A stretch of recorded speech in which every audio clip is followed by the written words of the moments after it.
التمسك بالأثر نجاه. 78-ാമത്തെ ചോദ്യമാണ്. മാ അഹ്സനുൽ അഖ്ലാഖി വ അഫ്ളലുഹ വമാ അഖ്ബഹുൽ അഖ്ലാഖി വ അസ്വഉഹ. സ്വഭാവ മര്യാദകളിൽ, നല്ല പെരുമാറ്റ രീതികളിൽ ഏറ്റവും മികച്ച സ്വഭാവം ഏതാണ്, ഏറ്റവും നല്ല രീതി എന്താണ്, അതേപോലെ തന്നെ ഇത്തരം സ്വഭാവ മര്യാദകളിലെ ഏറ്റവും മോശപ്പെട്ട കാര്യം എന്താണ്, ഏറ്റവും തരം താണ പ്രവർത്തനം എന്താണ്, ഇതാണ് ചോദ്യം. അതിന് ഉത്തരമാണ് കൊടുക്കുന്നത്. ജവാബ് അഹ്സനുൽ അഖ്ലാഖി വ അഫ്ളലുഹ അസ്സിദ്ഖ്.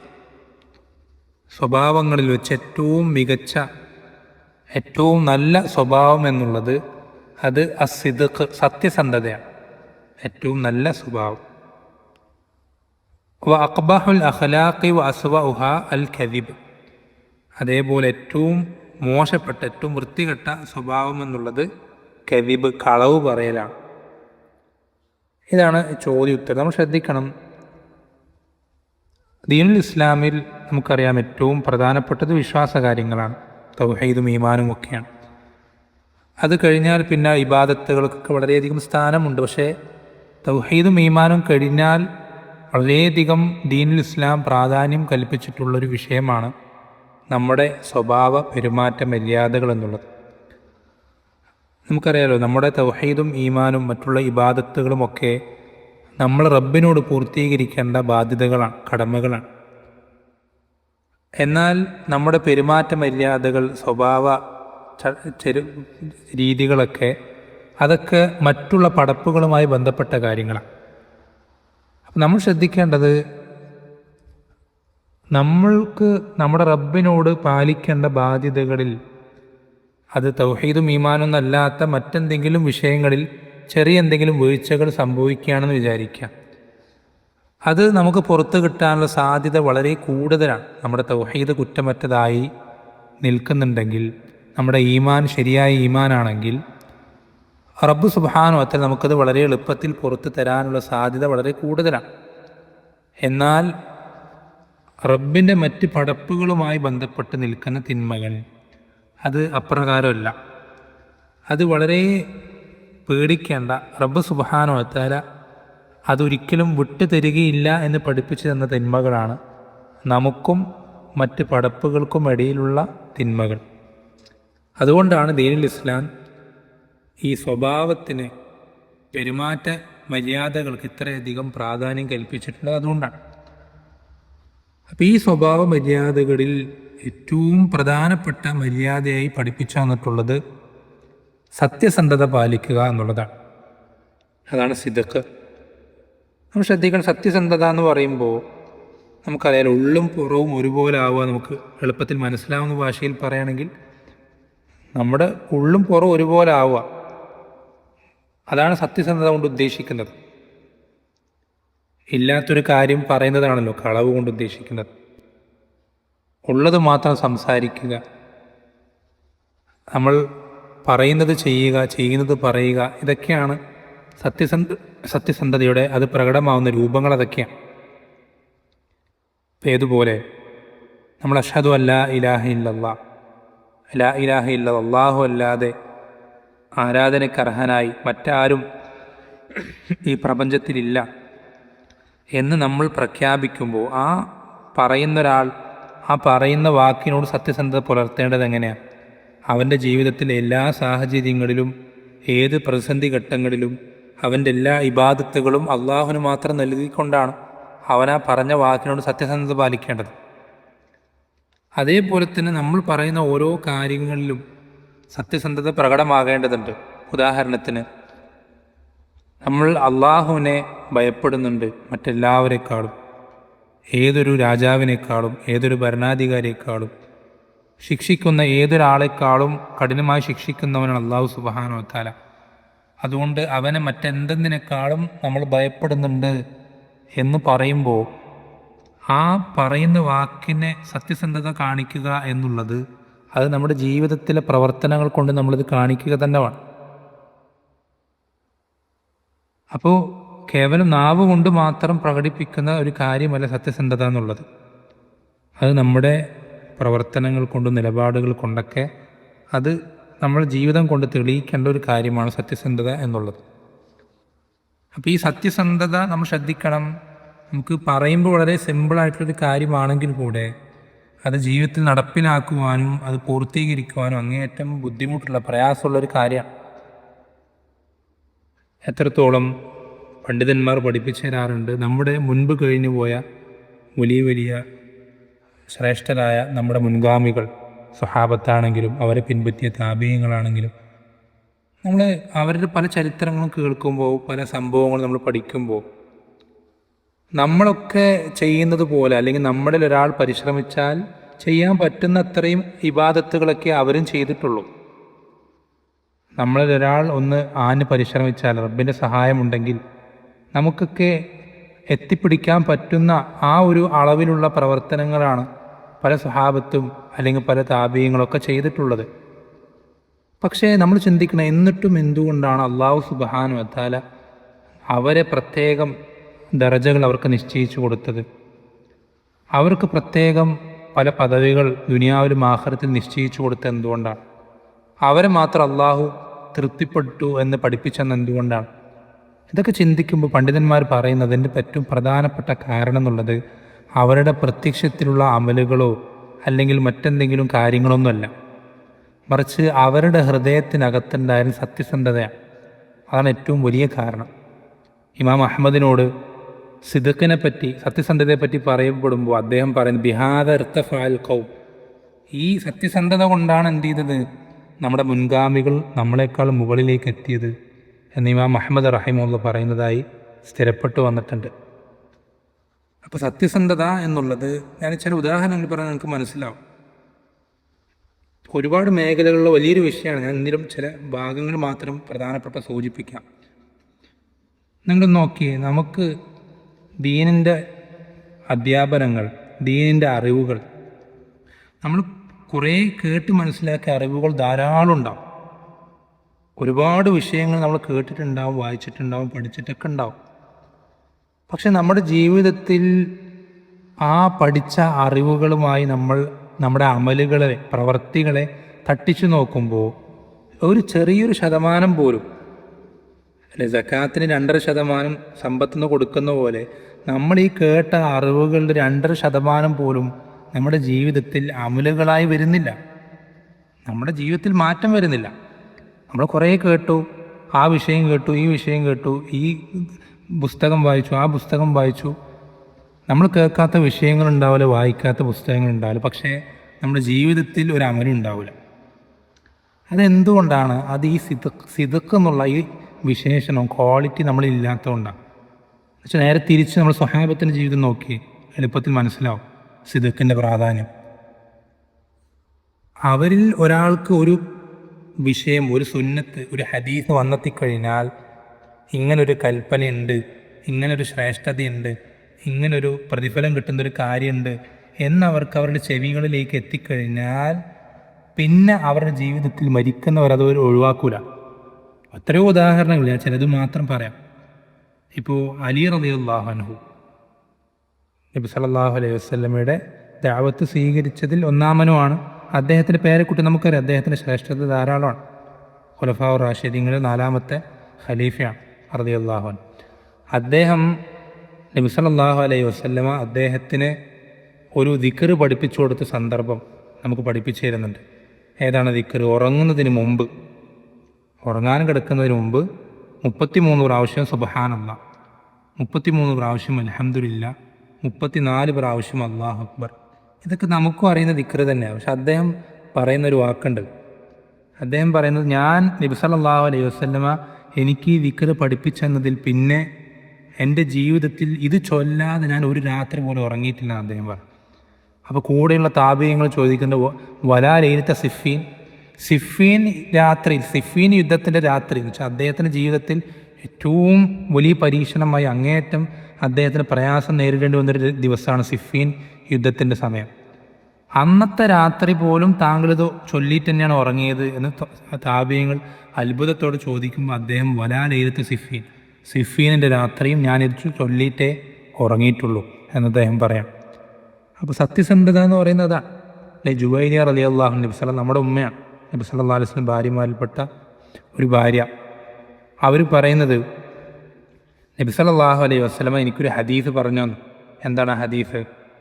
ഒരാൾ ഒരു ദിവസം ഫറദിന് പുറമെ, ഫറദ് കൂട്ടാതെ, ഫറദ് എന്തായാലും നമ്മൾ 17 റക്അത്ത് നിസ്കരിക്കും, അത് കൂട്ടാതെ ഒരാൾ ഒരു ദിവസം 12 റക്അത്ത് സുന്നത്ത് നിസ്കാരം നിർവഹിക്കുകയാണെങ്കിൽ അള്ളാഹു അവന് സ്വർഗത്തിലൊരു വീട് പണിത് കൊടുക്കും എന്ന് നബി സല്ലല്ലാഹു അലൈഹി വസല്ലം എനിക്ക് പഠിപ്പിച്ചു തന്നു. എന്നിട്ട് അവർ പറയുന്ന കാര്യം ശ്രദ്ധിക്കണം. ഇതൊക്കെ നമുക്കും അറിയുന്ന ഹദീസ് തന്നെ. പക്ഷെ അവരതിന് ശേഷം പറയുന്നത്, ഈ ഹദീസ് കേട്ടതിൽ പിന്നെ എൻ്റെ ജീവിതത്തിൽ ഈ 12 റക്അത്ത് നിസ്കരിക്കാത്തതായി ഒരു ദിവസം പോലും കടന്നുപോയിട്ടില്ല. ഈ ഹദീസ് ജുവൈരിയ റളിയല്ലാഹു അൻഹു പഠിപ്പിച്ചു കൊടുക്കുന്ന താബിഈ, അദ്ദേഹം ഈ ഹദീസ് നമുക്ക് പറഞ്ഞു തന്നിട്ട് അദ്ദേഹം പറയാണ്, ഞാൻ ഈ ഹദീസ് ജുവൈരിയ റളിയല്ലാഹു അൻഹു കേട്ടതിൽ പിന്നെ ഒരു ദിവസം പോലും എനിക്ക് 12 റക്അത്ത് നിസ്കരിക്കാത്തതായി എൻ്റെ ജീവിതത്തിൽ കടന്നുപോയിട്ടില്ല. നമ്മൾ ശ്രദ്ധിക്കണം. സത്യസന്ധത എന്ന് പറയുന്നത് അതാണ്. ഒരുപാട് മേഖല, ഞാൻ ഉദാഹരണത്തിന് ചില പോയിന്റുകൾ മാത്രം സൂചിപ്പിക്കാം. അപ്പോൾ നമ്മൾ ശ്രദ്ധിക്കണം, ഈ ഒരു ഗുണം എന്നുള്ളത് അത് നമ്മുടെ ഹൃദയത്തിൽ ഉണ്ടാകണം, അത് നാവിലൂടെ പ്രകടമാവും വേണം. ഇപ്പോൾ നിങ്ങൾക്കറിയില്ലേ, ഉമർ ഇബ്നുൽ ഖത്താബ് റളിയല്ലാഹു അൻഹു നബി സല്ലല്ലാഹു അലൈഹി വസല്ലം അടുക്കൽ വന്നിട്ട്, അദ്ദേഹം, നിങ്ങൾ ആലോചിച്ച് നോക്കിയാൽ, നമ്മളൊക്കെ നബി സല്ലല്ലാഹു അലൈഹി വസല്ലം അടുക്കൽ വന്നിട്ട് നബി സല്ലല്ലാഹു അലൈഹി വസല്ലമയോട് നമുക്ക് അദ്ദേഹത്തിന് തൃപ്തി പിടിച്ചു പറ്റാൻ വേണ്ടി നമുക്ക് എന്ത് പറയാമായിരുന്നു? അള്ളാഹുവിൻ്റെ റസൂലെ, എനിക്ക് ഈ ദുനിയാവിൽ എന്നെക്കാളും എൻ്റെ വീട്ടുകാരെക്കാളും എല്ലാവരെക്കാളും താങ്കളാണ് ഇഷ്ടം എന്ന് നമുക്ക് വേണമെങ്കിൽ ഒരു ആലങ്കാരികമായിട്ട് പറയാം. ഉള്ളിലില്ലാത്തത് വെറുതെ നാവ് കൊണ്ട് പ്രകടിപ്പിക്കാം. ഉമർ ഇബ്നുൽ ഖത്താബ് വന്നിട്ട് എന്താ പറഞ്ഞത് അറിയോ? അദ്ദേഹം വന്നിട്ട് പറയുന്നത്, അള്ളാഹുവിൻ്റെ റസൂലെ, ഈ ദുനിയാവിൽ എന്തെല്ലാം കാര്യങ്ങൾ എനിക്കുണ്ടോ അതിനെല്ലാത്തിലും കാളും ഞാൻ താങ്കളെ ഇഷ്ടപ്പെടുന്നു, എന്നെ കഴിഞ്ഞിട്ട് 2ാം സ്ഥാനം. എൻ്റെ സ്വന്തം നഫ്സിനെ മാറ്റി നിർത്തിയാൽ പിന്നെ ഞാൻ ദുനിയാവിൽ എല്ലാത്തിനേക്കാളും ഇഷ്ടപ്പെടുന്നത് താങ്കളെയാണ് റസൂലെ. അദ്ദേഹം സത്യസന്ധമായിട്ട് സംസാരിക്കുകയാണ്. അപ്പം നബി സല്ലല്ലാഹു അലൈഹി വസല്ലം തിരിച്ചു പറഞ്ഞു, അങ്ങനെ ആയാലും പോരാ, അങ്ങനെ ആയാലും പോരാ. താങ്കളുടെ സ്വന്തം നഫ്സിനേക്കാളും താങ്കൾ എന്നെ ഇഷ്ടപ്പെടുന്നത് വരേക്കും താങ്കളുടെ ഈമാൻ പരിപൂർണമാവുകയില്ല എന്ന് പറഞ്ഞപ്പോൾ, എങ്കിലിതാ റസൂലെ, ഇനി മുതൽ ഞാൻ അങ്ങനെയാണ്. അത് വെറുതെ റസൂലിനെ തൃപ്തിപ്പെടുത്താൻ വേണ്ടി അങ്ങനെയാണെന്ന് വെറുതെ പറഞ്ഞ് അവിടെ നിന്ന് പോരുന്നതല്ല, ആ മാറ്റം വരുത്തിയിട്ട് പറയുന്നതാണ്. അതാണ് സിദ്ഖ്, സത്യസന്ധത എന്ന് പറയുന്നതാണ്. എത്രത്തോളം അറിയാം, നിങ്ങൾ കേട്ട് അത്ഭുതപ്പെട്ടോ? അബൂ സുഫിയാനൊക്കെ വളരെ വൈകിട്ട് ഇസ്ലാം സ്വീകരിക്കുന്നു. അദ്ദേഹം റോമക്കാരുടെ ഭരണാധികാരിയായ ഹിറക്കലിൻ്റെ അടുക്കലേക്ക് ആ നാട്ടിൽ നിൽക്കുമ്പോൾ, റോമിൽ കച്ചവടത്തിനോടി പോയപ്പോൾ അവിടേക്ക് നബി സല്ലല്ലാഹു അലൈഹി വസല്ലം കത്ത് അയക്കുന്നുണ്ട്. ആ കത്ത്, അതിൻ്റെ അർത്ഥം പറഞ്ഞു കൊടുക്കാൻ, അതിൻ്റെ ഡിസ്കഷൻ ചെയ്യാൻ വേണ്ടി അബൂ സുഫിയാനെയും കൂട്ടരെയും ഹിറക്കൽ, ആ ചക്രവർത്തി, കൊട്ടാരത്തിലേക്ക് ക്ഷണിക്കുന്നുണ്ട്. അവിടെ വെച്ച് അബൂ സുഫിയാനോട് ചക്രവർത്തി ഒരുപാട് ചോദ്യങ്ങൾ ചോദിക്കുമ്പോൾ ഒക്കെ നബി സല്ലല്ലാഹു അലൈഹി വസല്ലമയെ പറ്റി പേഴ്സണലായിട്ടുള്ള കാര്യങ്ങൾ ചോദിക്കുന്നത്. അദ്ദേഹത്തിൻ്റെ കുടുംബം എങ്ങനെയാണ്, കുടുംബ മഹിമ എങ്ങനെയാണ്, അതുപോലെ തന്നെ അദ്ദേഹത്തിൻ്റെ സ്വഭാവ മര്യാദ, ഇങ്ങനെ ഓരോരോ പേഴ്സണലായിട്ടുള്ള കാര്യങ്ങൾ അത് അബൂ സുഫിയാനോട് ചോദിക്കുമ്പോൾ അബൂ സുഫിയാൻ അവിടെ സത്യം മാത്രമേ പറഞ്ഞു. നമ്മൾ ആലോചിച്ച് നോക്കി, അബൂ സുഫിയാൻ അവിടെ ഒന്ന് കളവ് പറഞ്ഞിരുന്നെങ്കിൽ വളരെ സിമ്പിളായിട്ട് എന്ത് ചെയ്യാൻ സാധിക്കുമായിരുന്നു? അബൂ സുഫിയാൻ നബി സല്ലല്ലാഹു അലൈഹി വസല്ലം ആ സമയത്തുള്ള ശത്രു, അന്നും മുസ്ലിം ആയിരുന്നില്ലല്ലോ, ആ ശത്രുത പ്രകടിപ്പിക്കാൻ ഏറ്റവും നല്ലൊരു ചാൻസ് ആയിരുന്നു. പക്ഷേ അദ്ദേഹം കളവ് പറയുന്നില്ല. അദ്ദേഹം അവസാനം പറയുന്നുണ്ട്, ഇസ്ലാം സ്വീകരിച്ചതിന് ശേഷം പറയുന്നുണ്ട്, കളവ് പറയുന്നത് എനിക്ക് അത്രയും പ്രയാസമുള്ളൊരു കാര്യമായിരുന്നില്ലെങ്കിൽ ഞാൻ അവിടെ ഹിറക്കലിനോട് കളവ് പറഞ്ഞേനെ. എന്നുവെച്ചാൽ മുസ്ലിമീങ്ങളല്ലാത്തവർക്ക് പോലും ഫിത്തറത്തിൽ അങ്ങേയറ്റം ഒരു പ്രയാസം ഉണ്ടാക്കുന്നൊരു കാര്യമാണ് കളവ് പറയുക. അപ്പോൾ നമ്മൾ ശ്രദ്ധിക്കേണ്ടത്, അത്രയും മോശപ്പെട്ട ഒരു തിന്മയാണ്, വളരെ വൃത്തികെട്ട ഒരു സ്വഭാവമാണ് കളവ് പറയുക. എത്രത്തോളം സ്വഹാബികൾ പറയുന്നതായിട്ട് കാണാം.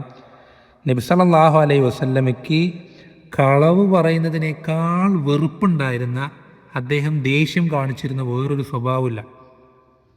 പക്ഷെ ഒരാളുടെ ഒരു പെരുമാറ്റം കണ്ടിട്ട്, ഒരാളുടെ ഒരു സ്വഭാവം നിരീക്ഷിച്ചിട്ട് നുണ പറയുന്ന ഒരാളോട് ദേഷ്യപ്പെട്ടതുപോലെ നബി സല്ലല്ലാഹു അലൈഹി വസല്ലം മറ്റൊരാളോട് ദേഷ്യപ്പെട്ടിട്ടില്ല.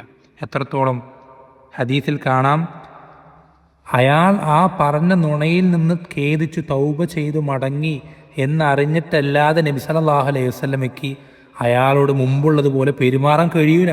അത്രയധികം നബി സല്ലല്ലാഹു അലൈഹി വസല്ലമയ്ക്ക് വെറുപ്പുണ്ടായിരുന്ന, ദേഷ്യമുണ്ടാക്കിയിരുന്നൊരു സ്വഭാവമാണ് കളവ് പറയുക എന്നുള്ളത്. എന്ന് മാത്രമല്ല, നമുക്കറിയാലോ അള്ളാഹു സുബ്ഹാനഹു വ തആല ഏറ്റവും വെറുക്കുന്ന വിഭാഗമാണ് മുനാഫിഖീങ്ങൾ. ആ മുനാഫിക്കുകളുടെ കുറേ അടയാളങ്ങളുണ്ട്, ഖുർആനിലുണ്ട്, ഹദീസുകളിലൊക്കെ ഉണ്ട്. അതൊക്കെ അവിടെയൊക്കെ പരാമർശിക്കുമ്പോൾ ഏറ്റവും പ്രധാനപ്പെട്ട ആദ്യത്തെ ക്വാളിറ്റി ആയിട്ട് പറയുന്നത് എന്താ? ഇദാ ഹദ്ദസ കദബ. അവൻ സംസാരിക്കുമ്പോൾ കളവ് പറയും. സംസാരിക്കുമ്പോൾ കളവ് പറയും. അതൊരു മുനാഫിക്കിൻ്റെ അടയാളമാണ്. എന്ന് വെച്ചാൽ കളവ് പറയുന്നവരൊക്കെ മുനാഫിക്കാണെന്നല്ലോ കേട്ടോ എൻ്റെ അർത്ഥം. അതൊരു മുസ്ലിമിനൊരിക്കലും ചേർന്ന പണിയല്ലത്. ഈമാനുള്ള ഒരാളെ ഒരിക്കലും അവൻ്റെ ജീവിതത്തിൽ കടന്നു വരാൻ പാടില്ലാത്ത കാര്യമാണ്. അപ്പം ഇതാണ് ഏറ്റവും നല്ല ക്വാളിറ്റിയായി, ഏറ്റവും നല്ല സ്വഭാവമായി. അത് നബി സല്ലല്ലാഹു അലൈഹി വസല്ലം ഹദീസിൽ പഠിപ്പിച്ച അലൈക്കും ബിസ്സിദ്ഖ്, നിങ്ങൾ സത്യസന്ധതയെ മുറുകെ പിടിക്കണം. ഫൈന്ന സിദ്ഖ യഹ്ദീ ഇലൽ ബിർ, കാരണം സത്യസന്ധത എന്നുള്ളത് എപ്പോഴും ഒരു മനുഷ്യനെ നന്മയിലേക്ക് എത്തിക്കും. വൈന്നൽ ബിർറ യഹ്ദീ ഇലൽ ജന്ന, നന്മകൾ എന്ത് ചെയ്യും? ഒരു മനുഷ്യനെ സ്വർഗത്തിലേക്ക് എത്തിക്കും. എന്നിട്ട് പറയണ ഒരാൾ വമാ യസാലു റജുലു യസ്ദുഖു വയതഹറ സിദ്ഖ ഹത്താ യുക്തബ ഇൻദല്ലാഹി സിദ്ദീഖ. ഒരാൾ അവനിങ്ങനെ സത്യം പറഞ്ഞു, എപ്പോഴും സത്യം പറയാൻ ഇങ്ങനെ പരിശ്രമിച്ച് അവസാനം റബ്ബിൻ്റെ അടുക്കൽ അവനൊരു സത്യസന്ധനായി, സിദ്ദീഖായിട്ട് അവൻ്റെ പേര് രേഖപ്പെടുത്തപ്പെടും. എപ്പോഴും സത്യം പറഞ്ഞ് റബ്ബിൻ്റെ അടുക്കൽ അവനൊരു സിദ്ദീഖ് എന്ന പേരിൽ അവൻ അറിയപ്പെടും. ആ രൂപത്തിൽ അവനെ രേഖപ്പെടുത്തപ്പെടും. എന്നിട്ട് പറഞ്ഞു വയ്യാക്കും വൽ കെദിബ്, നിങ്ങൾ കളവിനെ പേടിക്കണം, സൂക്ഷിക്കണം. വളരെ ഗൗരവമുള്ള കാര്യമാണ്. ഫൈനൽ കെദിബ യഹ്ദീ ഇലൽ ഫുജൂർ, കളവ് പറയുക എന്നുള്ളത് അത് വൃത്തികേടുകളിലേക്ക് ഒരാളെത്തിക്കും. വൈനൽ ഫുജൂറ യഹ്ദീ ഇലന്നാർ, വൃത്തികേടുകളാണെങ്കിൽ അതൊരാളെ നരകത്തിലേക്കും എത്തിക്കും. വമാ യസാലു റജുലു യക്ദിബു വയതഹറൽ കദിബ ഹത്താ യുക്തബ ഇൻദല്ലാഹി കദ്ദാബ. ഒരാൾ കളവ് പറയും, പിന്നെ അങ്ങനെ കളവ് പറഞ്ഞ് അവൻ്റെ ഒരു ശീലമായി തീരും. പിന്നെ അവൻ കളവ് മാത്രം പറയാനുള്ള പരിശ്രമമൊക്കെ നടത്തും. അങ്ങനെ അവസാനം റബ്ബിൻ്റെ അടുക്കൽ അവനൊരു പെരും കള്ളനായി രേഖപ്പെടുത്തപ്പെടും എന്ന് നബി സല്ലല്ലാഹു അലൈഹി വസല്ലം പഠിപ്പിച്ചു തരാം. പിന്നെ നമ്മൾ സാന്ദർഭിക സൂചിപ്പിക്കട്ടെ, ഈ കളവ് പറയുക എന്നുള്ളത് പൊതുവിൽ ഇത്രയും മോശപ്പെട്ട തിന്മയാണെങ്കിൽ കൂടെ അത് ചില പ്രത്യേക സാഹചര്യങ്ങളിൽ അതിൻ്റെ ഗൗരവം പിന്നെയും കൂടും. അല്ലെങ്കിൽ തന്നെ വളരെ വൃത്തികെട്ട മോശപ്പെട്ടൊരു കാര്യമാണ്. അതിൻ്റെ ഗൗരവം പിന്നെയും വർദ്ധിപ്പിക്കുന്ന വേറെ ചില കാര്യങ്ങളുണ്ട്. അതിൽപ്പെട്ടതാണെന്ത്? നബി സല്ലല്ലാഹു അലൈഹി വസല്ലമയുടെ മേൽ കളവ് പറയുക എന്നുള്ളത്. നബി സല്ലല്ലാഹു അലൈഹി വസല്ലമയുടെ മേൽ കളവ് പറയുക. പക്ഷെ അദ്ദേഹം പറഞ്ഞിട്ടില്ലാത്തൊരു കാര്യം അദ്ദേഹം പറഞ്ഞൂലേ. ഇന്നത്തെ കാലത്ത് സോഷ്യൽ മീഡിയകളിലൊക്കെ ഒരുപാട് ഹദീസുകൾ ഇങ്ങനെ സർക്കുലേറ്റ് ആവാറുണ്ട്, പ്രചരിക്കാറുണ്ട്. ഗ്രൂപ്പുകളിൽ നിന്ന് ഗ്രൂപ്പുകളോടെ ഇങ്ങനെ മാറി ഫോർവേഡ് ചെയ്യപ്പെടാറുണ്ട്. അപ്പം അതൊക്കെ ചെയ്യുമ്പോൾ വളരെ ശ്രദ്ധിക്കണം, സൂക്ഷിക്കണം. നബി സല്ലല്ലാഹു അലൈഹി വസല്ലം പറഞ്ഞു എന്ന് പറഞ്ഞിട്ട് എന്തെങ്കിലും കാണുമ്പോഴേക്കും നമ്മൾ എന്ത് ചെയ്യരുത്? വിശ്വസിക്കാനും അത് മറ്റുള്ളവർക്ക് എത്തിച്ചു കൊടുക്കാനും നിൽക്കരുത്, ഉറപ്പുവരുത്തണം. കാരണം നമുക്കറിയാം ഇന്നത്തെ കാലത്ത് പ്രത്യേകിച്ചും നബി സല്ലല്ലാഹു അലൈഹി വസല്ലം പേരിൽ പോലും ഒരു കളവും പറയാൻ യാതൊരു മടിയും കാണിക്കാത്തവർ ധാരാളമുണ്ട്. അത് വളരെ ശ്രദ്ധിക്കണം. നമ്മൾ അറിയാതെ പോലും അദ്ദേഹത്തിൻ്റെ പേരിൽ കളവ് പറയുന്ന കുറ്റം നമ്മൾ വാങ്ങിക്കൂടാ. അതേപോലെ തന്നെ നബി സല്ലല്ലാഹു അലൈഹി വസല്ലമ വിലക്കിയ, വളരെ ശക്തമായി ആക്ഷേപിച്ച മറ്റൊരു കളവിൻ്റെ രൂപമാണ് സ്വപ്നത്തിൽ കണ്ടിട്ടില്ലാത്തൊരു കാര്യം അത് കണ്ടു എന്ന് പറയുക. സ്വപ്നത്തിൽ പിന്നെ ആരും കടന്നു വന്ന് അന്വേഷിക്കൊന്നുമില്ലല്ലോ. അപ്പോൾ പിന്നെ കളവ് പറയാൻ എളുപ്പമാണ് എന്ന് കരുതിക്കൊണ്ട് ഞാൻ ഇങ്ങനെ സ്വപ്നം കണ്ടു അല്ലേ. ചില ആൾക്കാർ അവരുടെ ദുനിയാവിൻ്റെ ലാഭങ്ങൾക്ക് വേണ്ടി, അവരുടെ ബിസിനസ്സുകൾക്ക് വേണ്ടി, മറ്റു പല ലാഭങ്ങൾക്ക് വേണ്ടി നബി സല്ലല്ലാഹു അലൈഹി വസല്ലം ഞാൻ ഇങ്ങനെ സ്വപ്നത്തിൽ കണ്ടു, അദ്ദേഹം എന്നോട് ഇങ്ങനെയൊക്കെ ചെയ്യാൻ പറഞ്ഞു ഇങ്ങനെയൊക്കെ എത്രയൊക്കെ ഈ കുണ്ടികയിൽ അതിൽ സംഭാവനകൾ ധാരാളം കൊടുക്കണം എന്ന് പറഞ്ഞു, അല്ലെങ്കിൽ അവിടെ ഇങ്ങനെ ചെയ്യണമെന്ന് പറഞ്ഞു, ഇവിടെ ഇത് നേർച്ചയാക്കണം എന്ന് പറഞ്ഞു, ഇവിടെ എത്ര ഓതണം എന്ന് പറഞ്ഞു, ഇവിടെ എത്ര ചൊല്ലണം, ഇങ്ങനെയൊക്കെ ധാരാളം കളവ് പറയുന്ന ആളുകൾ നമ്മുടെ നാട്ടിലെമ്പാടുണ്ട്, ഒരുപാടുണ്ട്. സ്വപ്നത്തിൽ ഇങ്ങനെ കണ്ടു, അങ്ങനെ പറഞ്ഞു, ഇങ്ങനെ വന്നു, ഇങ്ങനെ ചെയ്തു. അത് വളരെ വലിയൊരു തിന്മയായിട്ടാണ് നബി സല്ലല്ലാഹു അലൈഹി വസല്ലമ ഹദീസിൽ പഠിപ്പിച്ചു തന്നിട്ടുള്ളത്. മിൻ അഫ്റൽ ഫിറ എന്നാ പറഞ്ഞത്. എന്ന് വെച്ചാൽ കളവുകളിൽ തന്നെ ഏറ്റവും വലിയ കളവിൽപ്പെട്ടതാണെന്ത്? ഒരാൾ താൻ കണ്ടിട്ടില്ലാത്ത സ്വപ്നം കണ്ടു എന്ന് അവകാശപ്പെടാൻ. അതേപോലെ തന്നെ ആളുകൾ അധികം ശ്രദ്ധിക്കാതെ പോകുന്നതിനാൽ വളരെ ഗൗരവപ്പെട്ട മറ്റൊരു വിഷയമുണ്ട്. മിക്ക ആളുകളും അത് ശ്രദ്ധിക്കാറ്. ഈ കളവിൻ്റെ ഗൗരവം അറിയുന്ന ആളുകൾ പോലും പെട്ടുപോകുന്നൊരു വിഷയമാണെന്ത്? തമാശയ്ക്ക് വേണ്ടി, ഒരാൾ ചിരിപ്പിക്കാൻ വേണ്ടി കളവ് പറയാം. മറ്റൊരാൾ സന്തോഷിച്ച് കാണുമ്പോൾ, അവർ ചിരിച്ച് കാണുമ്പോൾ അത് നല്ലൊരു കാര്യമല്ലേ? അവർക്ക് സന്തോഷം കിട്ടുമ്പോൾ അതൊരു നമുക്കൊരു മനസ്സിനൊരു സമാധാനമല്ലേ? അപ്പം അവർ ചിരിക്കാൻ വേണ്ടി നമ്മളൊരു കളവ് പറയും. അങ്ങനെ കളവ് പറയുന്നത് വളരെ വലിയ അപകടമാണ്. നബി സല്ലല്ലാഹു അലൈഹി വസല്ലം ഹദീസിൽ പറഞ്ഞ എന്താണെന്നറിയോ? വൈലുൽ ലില്ലദീ യുഹദ്ദിസു ബിൽ ഹദീസി ലിയുദ്ഹിക ബിഹിൽ ഖൗം ഫയക്ദിബ് വൈലുൽ ലഹു വൈലുൽ ലഹു. ജനങ്ങളെ ചിരിപ്പിക്കാൻ വേണ്ടി കളവ് പറയുന്നവന് നാശം.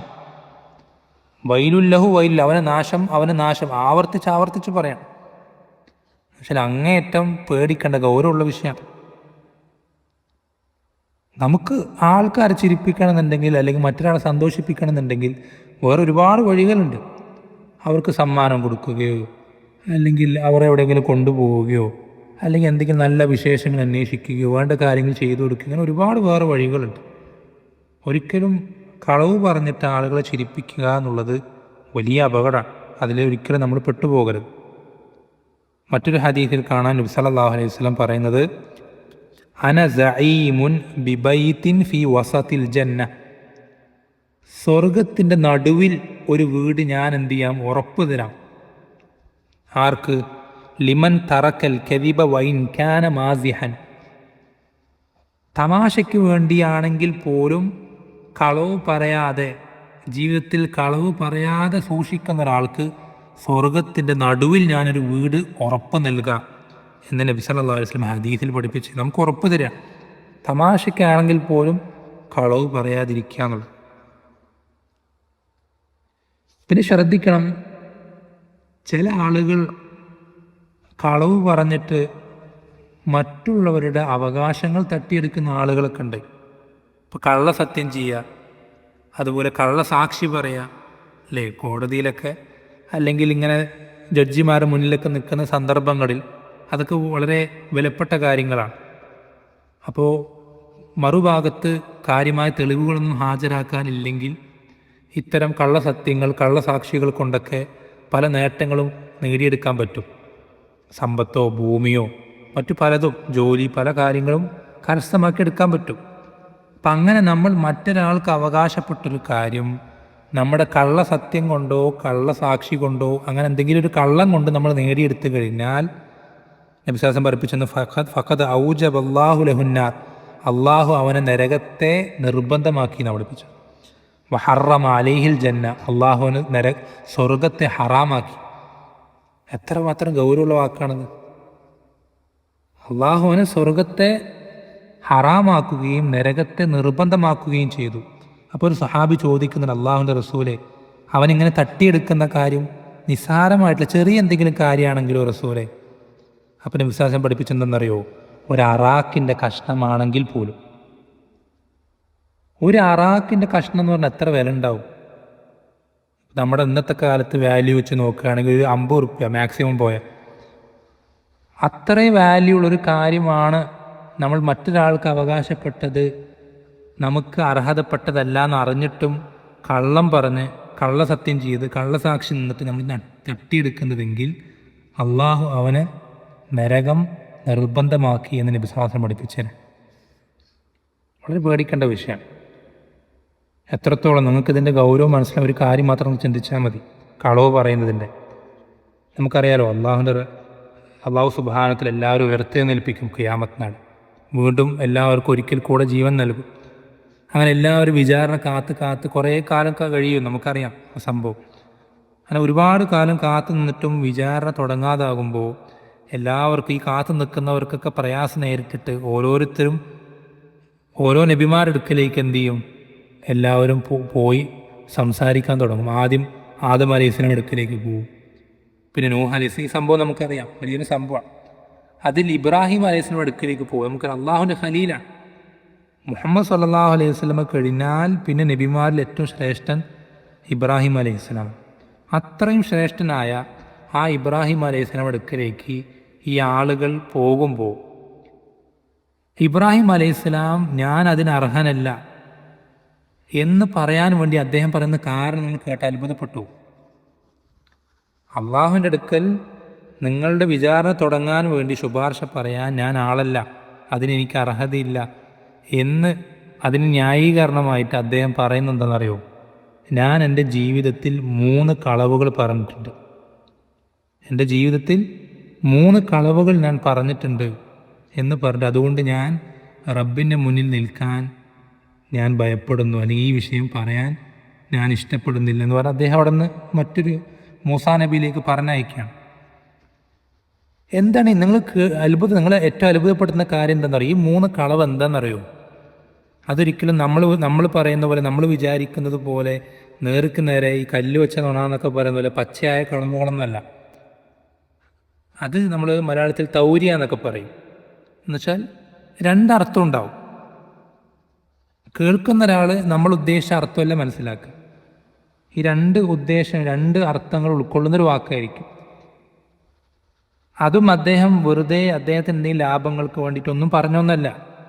അദ്ദേഹം അത്രയും കുടുങ്ങിപ്പോയി. ഇപ്പോൾ ഉദാഹരണം ഞാൻ മനസ്സിലാൻ വേണ്ടി പറയുകയാണെങ്കിൽ, അദ്ദേഹത്തിൻ്റെ ഭാര്യയും കൂടെ മിസ്റിലേക്ക് കടന്നു പോകേണ്ട ഒരു സാഹചര്യം ഉണ്ടായി. മിസ്ർ എന്ന് പറയുന്നത് ഇന്നത്തെ ഈജിപ്റ്റ്.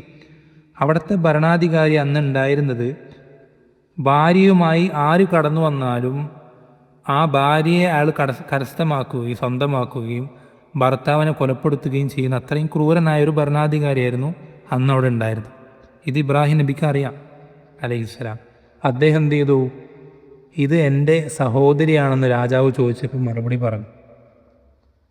അദ്ദേഹം സ്വന്തം ജീവൻ രക്ഷിക്കാൻ വേറെ നിവൃത്തിയില്ലാത്തതുകൊണ്ട് പറഞ്ഞ. അതും നിങ്ങൾ നോക്കി നേർക്കുനേരെ ഇതൊരു കളവല്ല. ദീനില്ലേ, ഒരാളിപ്പോൾ ദീൻ സ്വീകരിച്ചു കഴിഞ്ഞാൽ ദീനുള്ള എല്ലാവരും നമ്മുടെ സഹോദരൻ. ഇന്നമൽ മുഅ്മിനൂന ഇഖ്വത്തുൻ എന്നുള്ള ഖുർആനിൽ പറഞ്ഞതുപോലെ ഈമാനുള്ള എല്ലാവരും നമ്മുടെ സഹോദരന്മാരാണ്. അപ്പം ആ നിലയ്ക്ക് അദ്ദേഹം പറഞ്ഞിട്ടില്ല. അതൊരിക്കലും പൂർണ്ണമായൊരു പച്ചയായ കളവൊന്നും പറയാൻ പറ്റുന്നൊരു കാര്യമല്ല. എന്നിട്ട് പോലും അദ്ദേഹം അതിൻ്റെ വിഷയത്തിൽ പേടിക്കുകയാണ്. അപ്പം പിന്നെ പച്ചയായ നേർക്കുനേരുള്ള കളവുകൾ പറയുന്ന ആളുകളുടെ അവസ്ഥ എന്തായിരിക്കും? അപ്പോൾ വളരെ ഗൗരവത്തിൽ ശ്രദ്ധിക്കേണ്ട കാര്യമാണ് കളവ് എന്ന് പറയുന്ന വിശേഷണം, ആ ഒരു സ്വഭാവം. അതൊരിക്കലും നമ്മുടെ ജീവിതത്തിൽ വരാതിരിക്കാൻ ശ്രദ്ധിക്കും. ഒരു സാന്ദർഭിക സൂചിപ്പിക്കട്ടെ.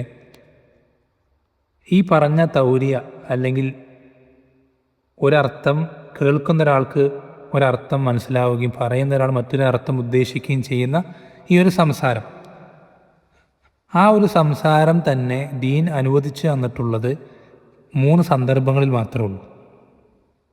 എന്നുവെച്ചാൽ ചില ആളുകൾ ഇതൊരു കളവല്ലല്ലോ, ഇബ്രാഹിം നബി പറഞ്ഞിട്ടുണ്ടല്ലോ എന്ന് പറഞ്ഞിട്ട് എല്ലാവരുടെയും നമ്മൾ പറയാൻ നിൽക്കരുത്. അത് തന്നെ ദീൻ അനുവദിച്ച് തന്ന ഇളവ് നൽകിയിട്ടുള്ള 3 സന്ദർഭങ്ങൾ മാത്രം. ഒന്ന് ഭാര്യ ഭർത്താക്കന്മാർക്കിടയിൽ, എന്നുവെച്ചാൽ ഭാര്യയെ പറ്റിക്കാനോ ഭർത്താവിനെ അങ്ങനെയല്ല, ആ ഉദ്ദേശത്തിലല്ല. ആ ബന്ധം നിലനിർത്താൻ, അവർക്കിടയിലുള്ള സ്നേഹം കൂടുതൽ വർദ്ധിപ്പിക്കാൻ ഉതകുന്ന എന്തെങ്കിലും കാര്യങ്ങൾ അതെന്ത് ചെയ്യാം, നമുക്ക് ഈ രൂപത്തിൽ സംസാരിക്കാം. അതേപോലെ തന്നെ യുദ്ധത്തിൻ്റെ സന്ദർഭത്തിൽ, അതേപോലെ തന്നെ 2 ആളുകൾക്കിടയിൽ ഒരുമിപ്പിക്കാൻ വേണ്ടി, പിണങ്ങി നിൽക്കുന്ന 2 പേർ തമ്മിൽ ഒരുമിപ്പിക്കാൻ വേണ്ടി, ഇങ്ങനെയുള്ള സന്ദർഭങ്ങളിൽ മാത്രമേ ഈ ഒരു സംസാരവും സംസാരിക്കാൻ പാടുള്ളൂ. അതെന്തുകൊണ്ട് അത്രയും എണ്ണി ഇങ്ങനെ ഓരോ 1, 2, 3 ഇവിടെ മാത്രമേ ഇത് പറ്റുള്ളൂ അങ്ങനെ പ്രത്യേകം പഠിപ്പിച്ചിരുന്നത് എന്തുകൊണ്ടെന്നറിയോ? അതത്രയും ഗൗരവമുള്ള വിഷയതുകൊണ്ടാണ്. ബാക്കിയൊരു സന്ദർഭത്തിലും അത് പാടില്ലാത്തതുകൊണ്ടാണ്. അപ്പം അത് അതിൻ്റെ ഗൗരവത്തോടുകൂടി തന്നെ എടുക്കാൻ പരിശ്രമിക്കണം. അല്ലാഹു സുബ്ഹാനഹു വ തആല നാം ഓരോരുത്തരെയും സത്യം മാത്രം പറയുന്ന, സിദ്ഖുള്ള, സത്യസന്ധതയുള്ള ഏറ്റവും ഉയർന്ന പദവി സ്വഹാബത്ത് സത്യസന്ധത കൊണ്ട് കരസ്ഥമാക്കി, ഇതുപോലെ കരസ്ഥമാക്കാൻ റബ്ബ് സുബ്ഹാനഹു വ തആല നാം ഓരോരുത്തരെ സഹായിക്കുമാറാവട്ടെ.